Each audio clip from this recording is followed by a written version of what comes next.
Le boycott continue dans la scène club. Après Boiler Room, c'est au tour du festival Sonar à Barcelone d'être dans le viseur. Plus de 70 artistes ont signé une lettre ouverte et nombre d'entre eux ont annulé leur performance.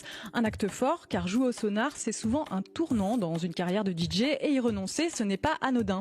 Le Sonar, c'est un poids lourd de la musique électronique. Depuis 32 ans, le festival mêle tête d'affiche et jeunes talents avec une programmation reconnue pour sa qualité et son audace. C'est un rendez-vous incontournable pour les amateurs comme pour les professionnels du milieu. Indépendant ces 25 premières années, le Sonar a été racheté en 2018 par une énorme entreprise de l'industrie musicale, Superstruct Entertainment, qui possède plus de 80 festivals et également des médias comme Boiler Room. Jusque-là, rien de choquant. Mais en 2024, Superstruct est à son tour racheté par KKR, un fonds d'investissement américain pesant plus de 1,3 milliard de dollars et qui est accusé d'être lié à des sociétés israéliennes opérant sur les territoires occupés.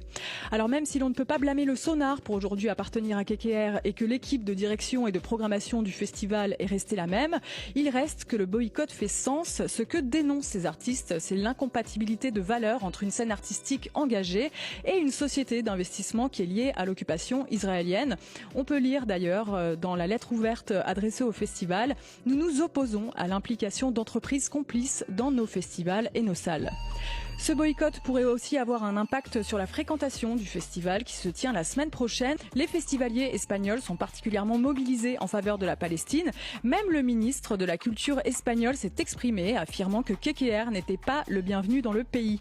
Alors ce que nous prouve ce boycott, c'est que oui, on peut tout acheter, des festivals, des médias, des programmations, mais les valeurs de la scène club, elles, ne sont pas à vendre parce que dans cette culture, il y a encore des convictions et pas seulement du capital.